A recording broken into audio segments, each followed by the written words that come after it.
नमस्कार, स्वागत है आपका डे नाइट स्टडी के इस ऑनलाइन लर्निंग प्लेटफॉर्म पे।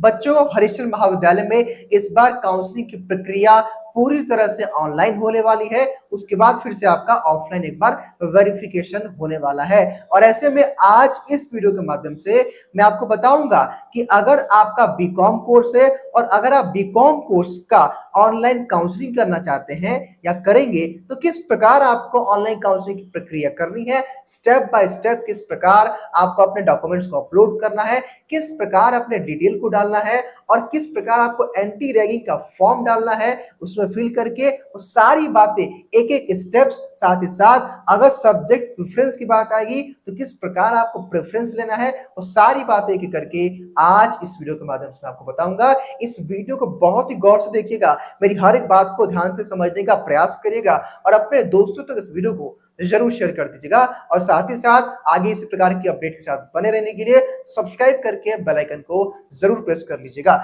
अब देखिए, आज जो ये वीडियो होगा थोड़ा सा लंबा होगा, लेकिन मेरी आप सबसे एक ही गुजारिश है कि इस वीडियो को देखने के बाद ही अपना ऑनलाइन काउंसलिंग का प्रोसेस स्टार्ट करिएगा। कुछ ऐसी चीजें हैं कि आप बीच में जाकर के फंस सकते हैं, तो उन गलतियों को आपको अवॉइड करना है। क्योंकि देखिए, एक बार अगर आपने पोर्टल को ऑन कर दिया ना, तो आप बंद करेंगे तो आप एलिजिबल नहीं रह पाओगे और आपको हरिश्चंद्र महाविद्यालय का चक्कर लगाना होगा। तो इस वीडियो को अगर आप देख लेंगे तो कोई समस्या आपको नहीं आने वाली है। पूरा एक संपूर्ण विश्लेषण के साथ मैंने इस वीडियो को जो है रिकॉर्ड करने की पूरी प्लानिंग की है और उम्मीद है कि लास्ट तक आप यह वीडियो को देखेंगे तो मेरी हर एक बात को समझ पाओगे और आराम से आप घर बैठे अपनी काउंसलिंग की प्रक्रिया कर पाओगे। और साथ ही साथ अगर आप हमारे थ्रू, हमारी टीम के थ्रू काउंसलिंग की प्रक्रिया कराना चाहते हैं, उसकी डिटेल मैं आपको इस वीडियो के आखिर में दे दूंगा। क्योंकि हमने भी अभी तक कम से कम 100 के आसपास बच्चों की काउंसलिंग की प्रक्रिया हम लोगों ने कंप्लीट कर दी है बीकॉम की, और अभी बच्चे फोन कर रहे हैं और भी काउंसलिंग की प्रक्रिया चल रही है। देखिए, अब ये एससीपीजी कॉलेज का वेबसाइट है, ठीक है। अब वेबसाइट पे भाई सिंपल सी बात है, यहीं पे आपको एंट्रेंस वाले पोर्टल पे आना होता है। एक एक स्टेप्स मैं बताऊंगा, बहुत ही गौर से समझिएगा। और यहाँ पे ऑनलाइन काउंसलिंग है तो डॉक्यूमेंट अपलोड कर रहे हैं तो क्लिक करें, यहीं पे आपको क्लिक करना है। अब यहाँ पे आपका रजिस्ट्रेशन नंबर और डीओ भी डालना है, लेकिन उससे पहले कुछ चीजें जरूरी है जो मैं आपके साथ शेयर करना चाहता हूं।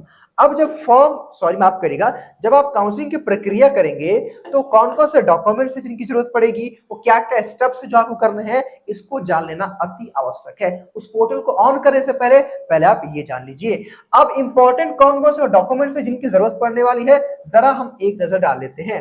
तो यहाँ पे डॉक्यूमेंट्स की अगर मैं बात करूंगा तो लास्ट वीडियो भी मैंने चर्चा किया था कि वो कौन कौन से डॉक्यूमेंट्स हैं जिनकी आपको आवश्यकता पड़ने वाली है। हालांकि यहाँ पे एससीपीजी कॉलेज ने भी बता दिया। तो 10th की मार्कशीट, 12th की मार्कशीट और आपका यहाँ पे देखा जाए तो टीसी और सीसी, यहाँ पे तो वैसे कैरेक्टर सर्टिफिकेट की बात की गई है, यानी कि सीसी कैरेक्टर सर्टिफिकेट है तो ठीक है, नहीं है तो आप एडमिशन के बाद भी उसको जमा कर सकते हैं। और यहाँ पे एंटी रैगिंग का फॉर्म बहुत इंपॉर्टेंट है, और एंटी रैगिंग का फॉर्म बहुत इंपॉर्टेंट है। और अभी मैं आपको बीच में बताऊंगा किस प्रकार आपको इसका फॉर्म भरना है और कैसे इसमें अटैच करना है, वो आगे मैं आपको इस वीडियो में बताऊंगा।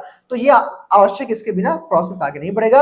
अगर आप एससी एसटी कैटेगरी से हैं तो आपका कास्ट सर्टिफिकेट, अगर आप ओबीसी से हैं तो आपका कास्ट सर्टिफिकेट, और वही अगर आप ईडब्ल्यूएस है तो आपका ईडब्ल्यूएस का सर्टिफिकेट लगेगा। ध्यान दीजिएगा, ईडब्ल्यूएस का जो सर्टिफिकेट होगा वो इस साल वर्ष 2023-24 का वित्तीय वर्ष यानी कि फाइनेंशियल ईयर का होना चाहिए। अगर आप एससी एसटी कैटेगरी हैं या ओबीसी हैं तो 2020 जुलाई के बाद का सर्टिफिकेट होना चाहिए, उसके पहले करेगा तो काम नहीं चल पाएगा। उसके बाद यहां बताया गया भाई कि अगर आपके पास आपने अलग कोई वेटेज क्लेम किया है तो आपको वेटेज भी जो है इसमें लगाना है। इतनी ही बात कही गई है और कुछ इसमें ज्यादा कुछ मतलब नहीं है। आप लोग परेशान है मैं जानता हूं, लेकिन इस वीडियो को देखने के बाद आपकी सभी परेशानियां दूर होने वाली है, ध्यान दीजिएगा। चलिए अब हम आते हैं भाई किस प्रकार आपको काउंसलिंग की प्रक्रिया करनी है।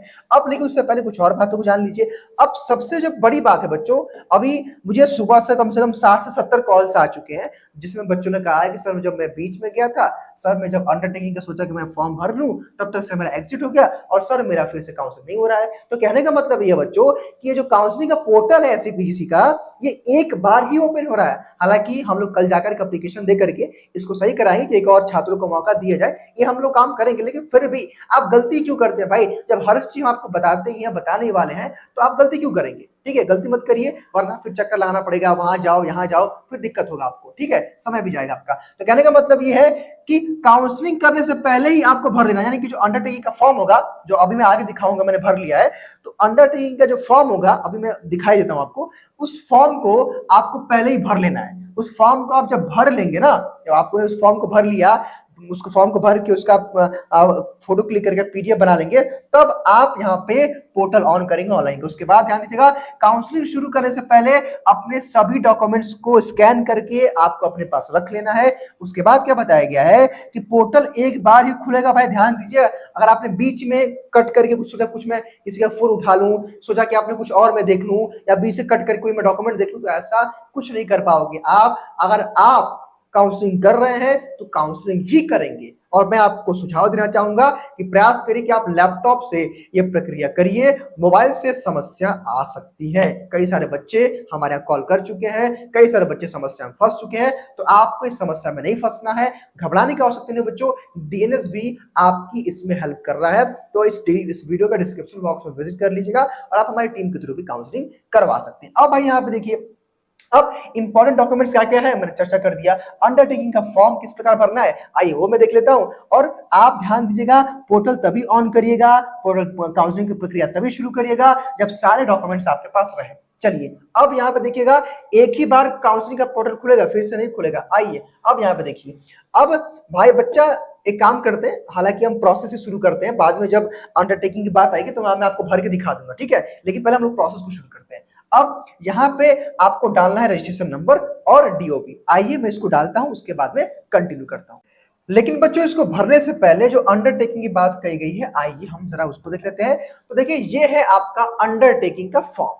अब इसको भरना है, करने क्या कि इसका पहले आप प्रिंट आउट निकाल लेंगे। प्रिंट आउट निकालने के बाद क्या करना है आपको, कि मान लीजिए आपने लेट सपोज आपने प्रिंट आउट निकलवा लिया, प्रिंट आउट निकाल के आपको भरना है, फिल कर लेंगे और इसका फोटो खींच के पीडीएफ बना करके तब आपको काउंसलिंग वाले पोर्टल पे अपलोड करना है। और अगर आपके पास ये नहीं मिल रहा है तो सिंपली क्या करिए कि आप प्ले स्टोर से डीएनएस एजुकेयर ऐप को डाउनलोड कर लीजिए। और जब आप ऐप को डाउनलोड कर लोगे तो आप जब हमारे बच्चों फ्री स्टडी मटेरियल सेक्शन में जब आप आओगे ना, तो यहाँ पे एससीपीजी अंडरटेकिंग का फॉर्म मिलेगा, यहीं पे टाइप करके आप इसको डाउनलोड कर सकते हैं, ठीक है, सिंपल है। चलिए अब यहाँ पे इसको भरना कैसे है, आइए हम देखते हैं भाई किस प्रकार भरना है। तो भरने में सिंपल है भाई, यहाँ पे जिस डेट को भरेंगे डेट देंगे, यहाँ पे महोदय मेरे पुत्र पुत्री, आपका नाम क्या है, अपना नाम भर देंगे, यहाँ पे आपका नाम, पता क्या है, एड्रेस क्या है, मोबाइल नंबर क्या भर देंगे, और आपके पापा या मम्मी कहीं का किसी का किसी भी पेरेंट्स का साइन हो जाएगा। आगे देखिए ध्यान दीजिएगा, या तो उसको पूरा इस फॉर्म को इंग्लिश में या पूरी तरह से हिंदी में, दोनों भाषाओं में प्रयास करेगा। या तो इंग्लिश में भर रहे हैं तो पूरा इंग्लिश में भरिए, अगर हिंदी में भर रहे हैं तो पूरा हिंदी में भरिए, दोनों में से कोई आपके पास विकल्प मौजूद है। अब देखिए, अब यहाँ पे मैं अभ्यर्थी अभ्यर्थिनी अपना नाम लिख देंगे, पुत्र पत्नी यानी कि आपके पापा का या मम्मी का नाम क्या है वहां भर देंगे, और आपने किस क्लास में एडमिशन लिया है यहाँ भर देंगे।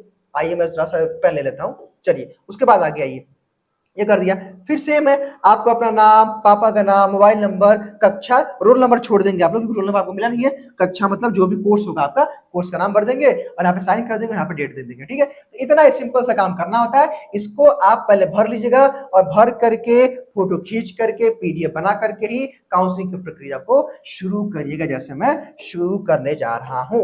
मान लीजिए कि भाई यहाँ पे आ जाइएगा इस पोर्टल पे जहां मैं आ गया, ऐसे अपना अंडरटेकिंग का फॉर्म डाउनलोड कर लीजिएगा। अब आइए भाई मैं यहाँ पे आपको भर के दिखाता हूँ कि आपको किस प्रकार अपना ऑनलाइन काउंसलिंग करना है। बच्चों हमारे पास एक अभ्यर्थी का रजिस्ट्रेशन नंबर और डीओ भी है, उसको डाल करके मैं एक एक स्टेप को आपको आगे बताऊंगा। पूरा प्रोसेस देखने के बाद ही अपना आप काउंसलिंग करिएगा। तो सबसे पहले बच्चों यहाँ पे आपको अपना रजिस्ट्रेशन नंबर और डीओ भी डाल करके आपको कंटिन्यू करना है और अपने पोर्टल को खोलना है। आइए मैं इसको ओपन करता हूं। तो बच्चों जैसे आप लॉगिन करोगे कुछ इस तरह का इंटरफेस आपके सामने खुल जाएगा। यहाँ पे नोट करके भी लिखा हुआ है कि इस फॉर्म में भरी गई सूचनाओं को एक बार सबमिट कर देने के बाद इसमें कोई भी संशोधन नहीं किया जा सकेगा, अतः इसे ध्यान पूर्वक भरे, जो कि मैंने पहले ही कर दिया है। कह दिया आपको कि करेक्शन का कोई ऑप्शन नहीं है, ध्यान से भरिएगा फॉर्म को। यहाँ देखिए भाई, यहाँ बताया गया है कि प्रमाण पत्र सत्यापन फॉर्म डाउनलोड करने के लिए नीचे मांगी गई सूचनाओं को ध्यान पूर्वक भरें। अब आपको भरना क्या है, यहाँ पे आपका रजिस्ट्रेशन नंबर रहेगा, आपका प्रवेश में अनुक्रमांक रहेगा, आपके पापा का नाम, यहाँ पे आपका नाम, यहाँ पे आपका डे ऑफ बर्थ, अभिभावक का नाम यहाँ पे कंफर्म करना पड़ता है, और यहाँ पे ब्लड ग्रुप और यहाँ पे मोबाइल नंबर रहेगा, और यहाँ पे प्रोसीड और सबमिट पे करना पड़ता है। इतना काम आपको पहले करना पड़ेगा, ठीक है। आइए मैं इस प्रोसेस को पहले कंप्लीट करता हूं, इसके बाद में सेव करके सबमिट करूंगा, तो नेक्स्ट स्टेप्स को भी देखता हूं। जैसे ही बच्चों आप सबमिट पे करोगे तो कुछ इस तरह का सेकंड पेज आपके सामने खुल जाएगा।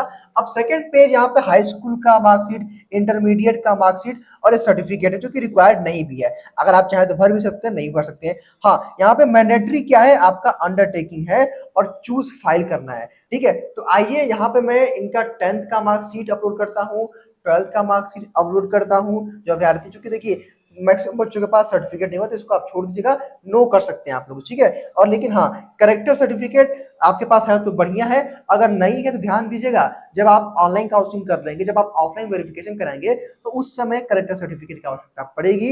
हालांकि अगर नहीं है तो इस समय काम चल सकता है। तो आइए हम पहले 10th का, 12th का मार्कशीट और अपना अंडरटेकिंग का फॉर्म फिल करते हैं इसमें, और उसके बाद हम submit and submit my document पे टाइप करके आगे का प्रोसेस मैं आपको दिखाता हूँ। बच्चों यहाँ पे एक चीज का आपको और ध्यान रखना है, केवल यहाँ पे जीपीजी फाइल ही अलाउड है। आपका कोई और, जैसे अगर आप चाहे पीडीएफ डाउनलोड करना या पीडीएफ अपलोड करना तो संभव नहीं है। जीपीजी साइज ही आप यहाँ पे लिखा है जीपीजी, वही फाइल आप केवल अपलोड कर सकते हैं। आइए मैंने 10th का डाल दिया, मैं 12th का चूज कर लेता हूँ अपना, ठीक है। मैंने 10th का कर लिया, मैंने 12th का चूज कर लिया, ठीक है। 10th 12th हो गया। अब हमको क्या करना है भाई, जो मैंडेटरी है एंटी रैगिंग का, इसको भी जरा मैं यहाँ पे चूज कर लेता हूँ, ठीक है। आइए इसको मैं यहाँ पे चूज कर लेता हूँ, अंडरटेकिंग का, ठीक है। तो ये 3 फाइल हमने चूज कर, देखिए आप यहाँ पे चूज हमने तीनों फाइल को कर लिया है, ठीक। अब हम यहाँ पे सबमिट माय डॉक्यूमेंट करेंगे, ध्यान दीजिएगा। अब मान लीजिए भाई कि हमारे पास यहाँ पे सर्टिफिकेट में मैंने नो कर दिया, सर्टिफिकेट में नो, वैसे वैसे यहाँ पे ऑप्शन वैसे मेरे ख्याल से दे नहीं रहे हैं, लेकिन यानी कि उनको उनको ये पता है कि बच्चों के पास सर्टिफिकेट नहीं है। यहाँ पे मेरे ख्याल से करेक्टर पे यस या नो का ऑप्शन होगा। एक सेकंड में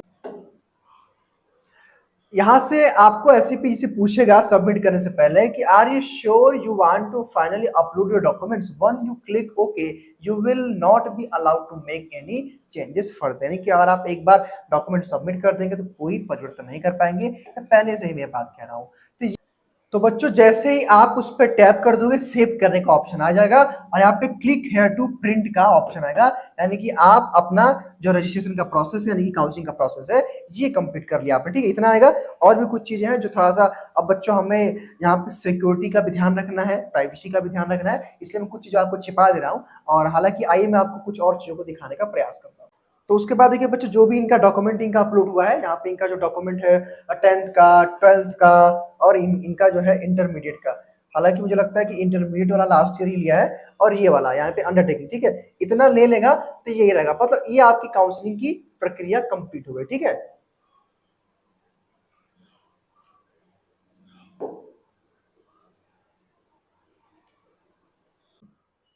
तो बच्चों ये रहा पूरा काउंसलिंग का प्रोसेस, बस इतना ही आपको करना है अगर आपका बीकॉम कोर्स है। बाकी बच्चों आगे का जो भी प्रोसेस होगा, जो भी स्टेप्स होगा, किस प्रकार आपको पेमेंट करना, कब पेमेंट का जो है आपका मैसेज आएगा, या फिर किस प्रकार पेमेंट करना है, कहने का मतलब ये है कि इसके बाद क्या प्रोसेस करना होगा, वो सारी बातें मैं आपको आने वाले वीडियोस के माध्यम से बताऊंगा। आप वीडियोस का इंतजार करिए। कोई मन में डाउट है तो कमेंट बॉक्स में बताइएगा। हालांकि बच्चों मुझे उम्मीद था कि यहाँ पे सब्जेक्ट प्रेफरेंस का भी आपको मौका दिया जा सकता था, बिकॉज विद्यापीठ में ये ऑप्शन था कि यहाँ पे अपना सब्जेक्ट चूज करिए, लेकिन यहाँ पे जो है एससीपीजी कॉलेज ने सब्जेक्ट चूज करने का ऑप्शन नहीं दिया था। अब सब्जेक्ट के बारे में देखिए क्या होता है, या हो सकता है कि सीधा अलॉटमेंट आपका वहीं से हो मेरिट के आधार पे, या फिर बच्चों ये भी हो सकता है कि वो सब्जेक्ट सभी के लिए सेम हो। हालांकि बीकॉम में आमतौर पर जो होता है, ठीक है। बाकी रजिस्ट्रेशन जब आप करते हैं तो कोई पेमेंट नहीं करना होता है। हाँ, फीस आपका सबमिट होगा, उसकी भी जानकारी मैं आपको आने वाले वीडियोस के माध्यम से दूंगा। मतलब अभी के लिए आपको, अगर आपका बीकॉम कोर्स है तो इतना करके आपको अपना स्लिप डाउनलोड कर लेना है। फिलहाल इस वीडियो में केवल इतना ही। बहुत बहुत धन्यवाद।